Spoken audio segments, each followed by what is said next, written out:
I'm going to take a minute to give you a precursor to the video you're about to see.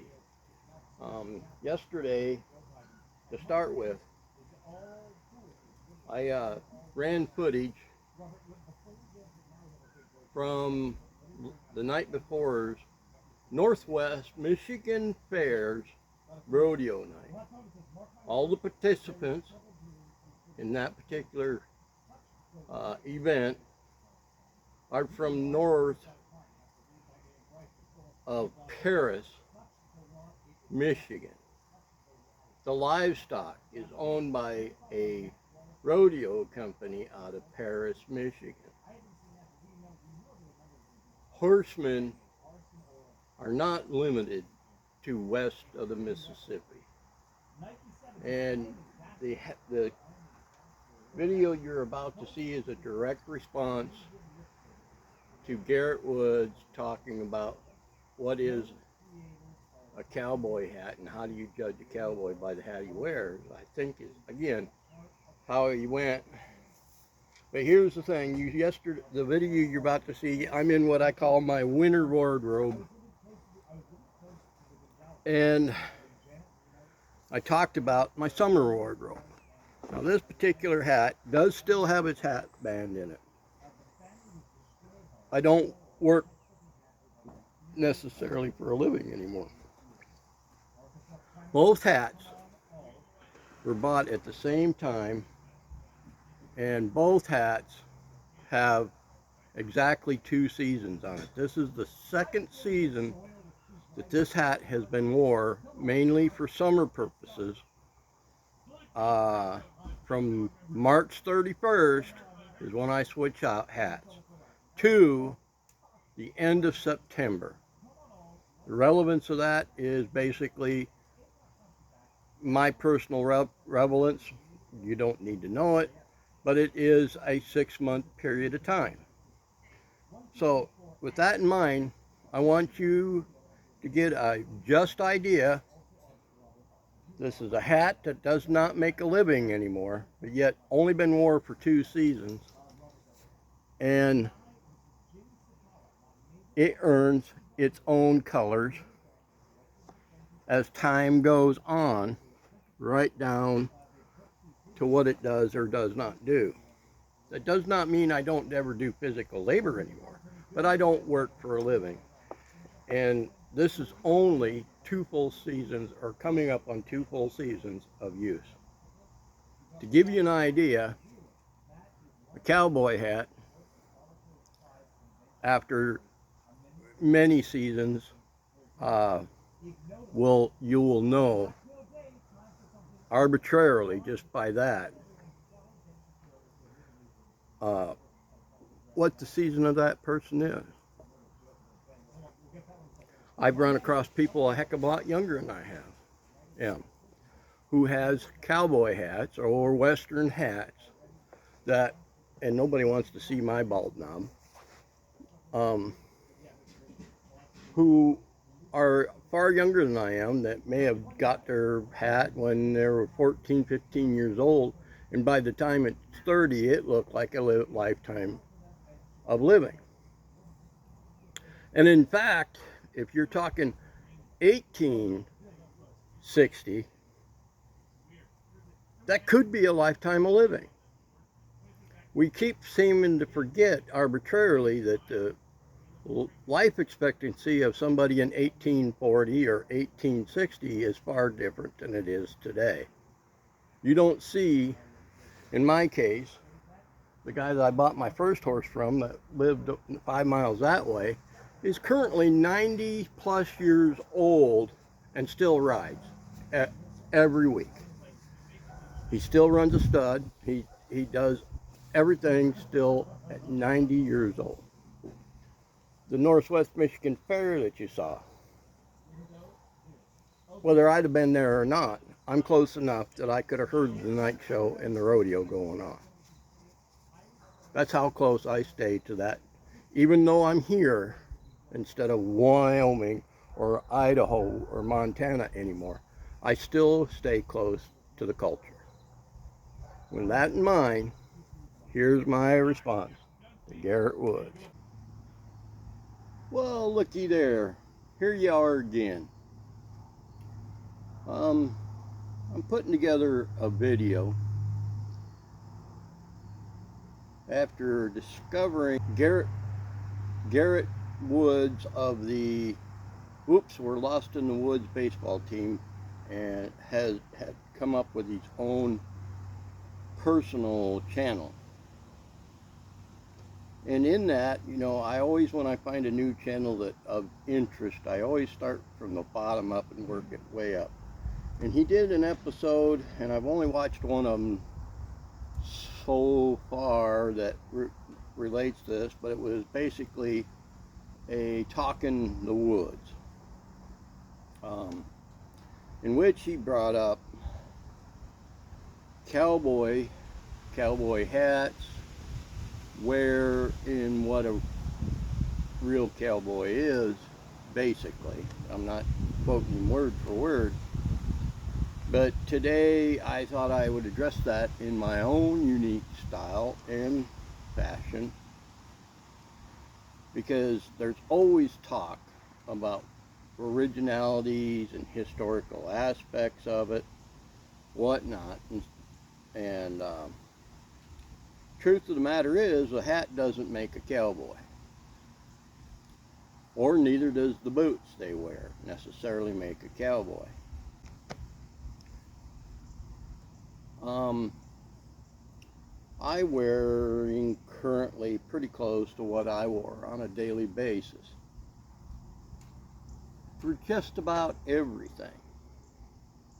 And first of all, let me start here with the fact that I never ever found it really necessary to have spurs for anything I've ever done in my life. And I've rode a lot of horseback. At this point, I would say nearly 51 years I've been around horses. Now, full disclosure, I no longer ride horses. And I've somewhat, in the past, told you why that is. It isn't because I'm incapable of riding horses. It's just that certain things has happened in the past that no longer makes it possible for me to be comfortable sitting in anything but a flat saddle, bareback type of situation. And I've always rode pretty prominent pommel / horned saddles. My last and very less utilitarian style saddle, which was a gourd horn vaquero, is gone. And but I thought it would be interesting to run down my gear. And before I run down that gear, I'm going to tell you right now, up square, that I have never considered myself to be a cowboy. Yes, it's true. I've worked ranches. I worked, and to a certain extent, I got to kind of go back. Since the time I was very young, my family owned horses. I think in my memory, it goes back as far as when I was 8 years old. My sister, who is 12 years older than I am, had horses. And I bought my first horse at 12 years old. Now, what I'm about to tell you is going to sound an awful lot like, hey, and I went back to school, walking to school, uphill both ways, barefoot in 4 foot of snow. And it's going to sound that way. But here's the fact of the matter. At 12 years old, I did go to work for, working around the farm, haying our particular land, working, haying, that sort of thing. But I also went to work about 30 miles that way for a guy that in the summertime had a half section of land. On that half section of land, he had beef cows, corn, alfalfa and equipment for that dated into the 1930s and 40s, and maybe if you got lucky, a couple of his pieces of equipment made it into the 1950s.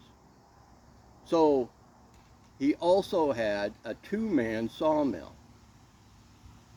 So in essence, there was parts of my summer working for him for, well, from the time I was 12 till the time I was 18, where we would go into the woods, cut logs for 2 weeks, transport them in, and I was running a 1940s 20-foot flatbed at 12 years old with logs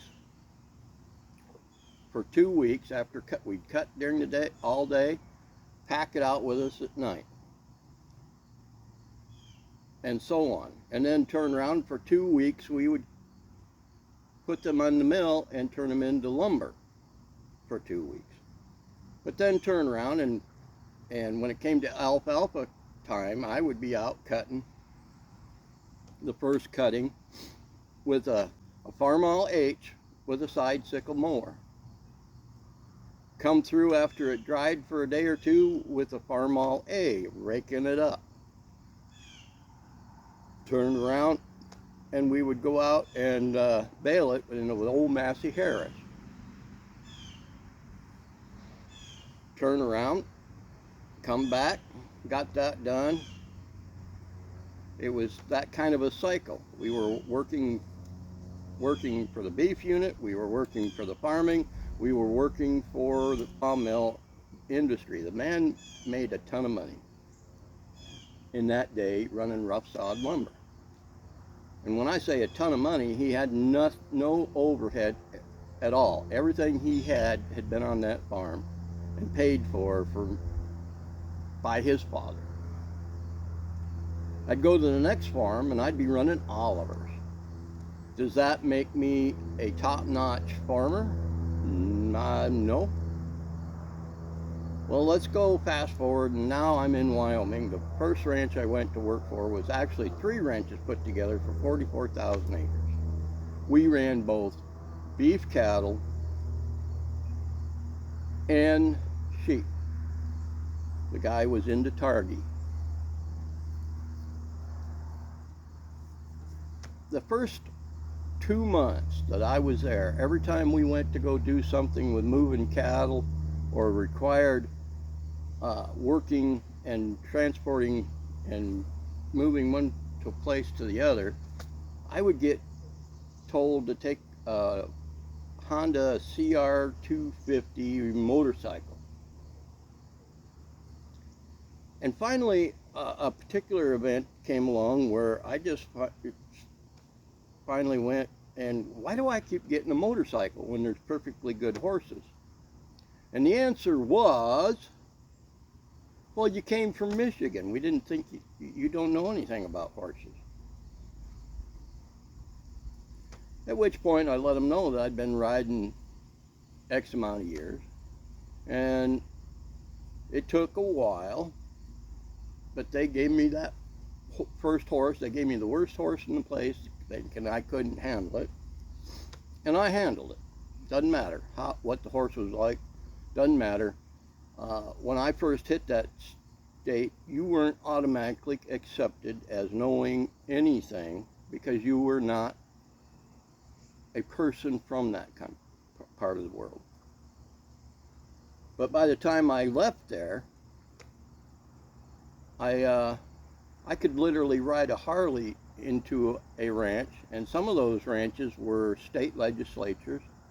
Some of those ranches was famous rodeo cowboys / singers. Some of those ranches was just normal everyday people. I think the last time I was at a branding and flipped calves, I was over 40 years old. And the rancher in question, which was a state House of Representatives, came to me at dinner time. He says, you realize we got younger people to flip these calves. He says, it's obvious you know what you're doing, but we have younger people to do it. And I said, yeah, but it keeps me in touch. But I'll still tell you, I'm not a cowboy. What I will tell you is I have a lot of experience in agricultural and farmland. So one of the things I want to point out to you is one of my favorite boots right here, and they haven't been around my whole life, but this is a pair of Georgia Farm and Ranch boots. There ain't a whole lot of prominent heel to it, but they're some of the most comfortable things to work out of. I've never strapped a, didn't have a need to. I personally never had a whole lot of use for a boot cut or a stirrup cut heel, is the way I'll go with it, unless I happen to be the person on the back side of a calf that we were flipping for Brandon, and it made for a really good hook to hook into that back ham to keep or that rear leg where I needed it to be. That's about the only time I really had much use for that much of a hook on a boot heel. But again, I can't no more tell you I was a cowboy than telling you, hey, I've got experience replacing a drivetrain on an old swather, and say that I'm a mechanic. Ranch hands do everything. As a matter of fact, in my whole life, I've done just a little bit of everything. I call myself a bastard of all trades and a master of none of them. The only thing I ever put 100% effort in was to my hobbies. But literally, I've done just about everything from mod resets in a grocery store to working farms, ranches, to running heavy equipment, to foreman in a couple of my jobs where I produced and became able to do certain things over and above the actual floor or field work. So, when it comes right down to it, and I tried to address this once, first of all, is this hat a cowboy hat? Well, no. I call it a Western hat. Is it historically correct? Well, actually, it's more historically correct to the periods for a broader spectrum of years than just about anything that's produced. And the reason I say that is I'll bring out this guy here, because this guy here is actually, I only had this hat and right here. This is probably I've had in the last let's say 10 years, because I think I got this brand spanking new in 2012. Now, a bunch of people will work a lifetime to get to where this hat is at. Or for that matter, I've seen people who will actually order what this age of this is in this hat, and I've only got 10 years into it. This hat was ordered small. It's actually wool felt, not beaver felt in any way, shape, or form. And I always ordered a hat small so that I could take the liner out of it and it would be my sweatband. I sweat profusely from the head down. When it comes to the body, not as bad, but when it comes to the head, I can make myself blind with sweat. And as you can tell, it's like this. Now, the reason I'm bringing this one out is like I told you, this is full felt, wool felt, and it's actually pretty now, for lack of a better word, limp. And I took this hat to a local farm and feed place here and asked them if they could put some stiffener to this hat. And they said, sure, but we need you to clean it first. And I looked at them and I said, well, where I come from, that's kind of sacrilege. You don't clean a work hat. That's what a cowboy hat's supposed to do, is earn its own character over time. You don't, and again, as I said, people will work and pay for somebody to artificially do what this hat's got. But I'm going to take you back a little bit further. And I'm going to take you to this guy. And as you can tell, this hat's much older than that. Now this hat, as you can tell, again, small, liner's gone. I can't even tell you what year it was I originally bought this, but I can tell you where I got it. I got this from one of the big rendezvous at Fort Bridger.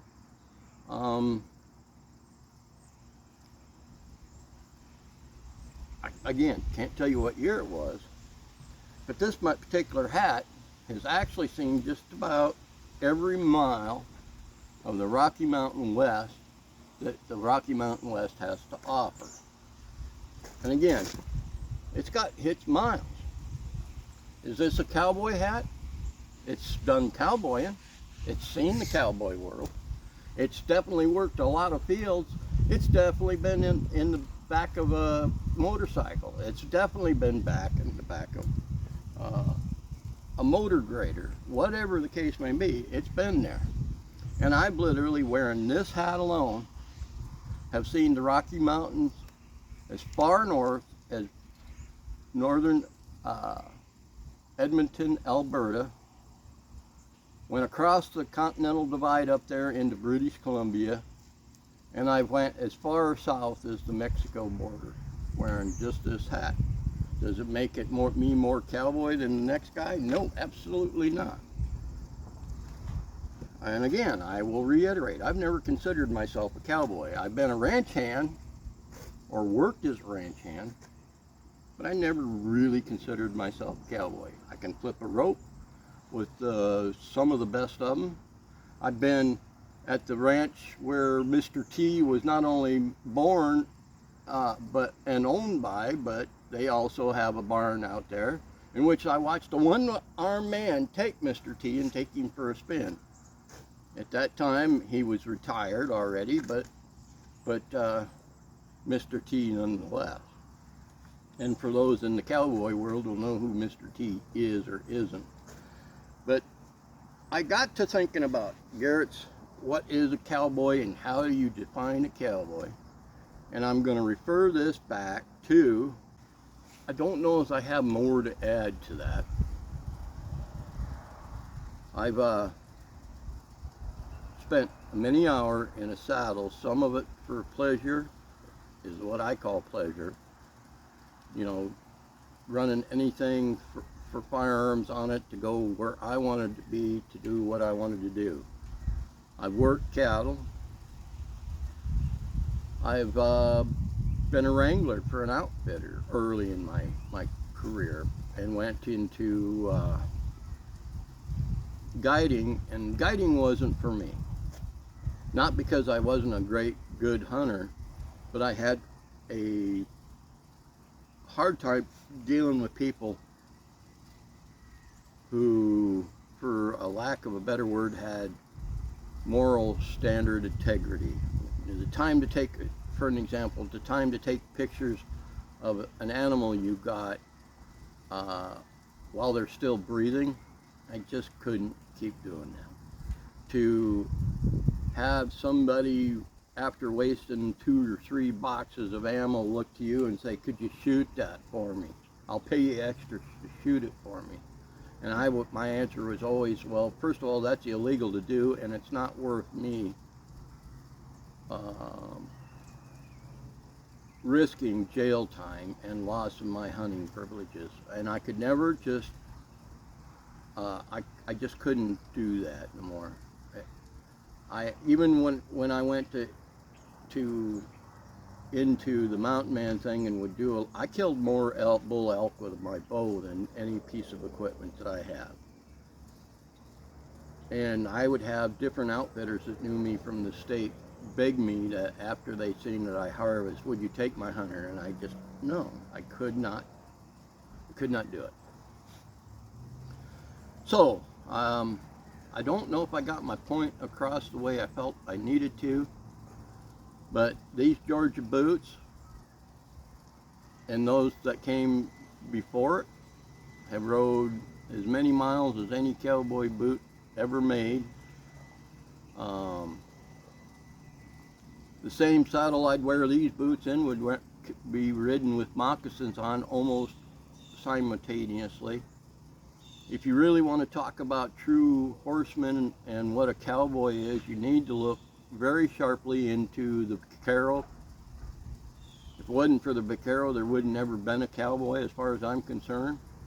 To this day, some of those vaqueros will still outclass anybody ever ridden a horse. Am I that kind of class of a horseman? I can't say that.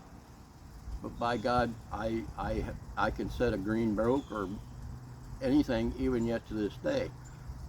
I won't attempt to break a horse anymore. But I certainly can tell you when a horse is having a problem, I can try to figure it out pretty darn close to where it is coming from. I'm as comfortable at flipping a calf and branding for beef as I am at milking a cow.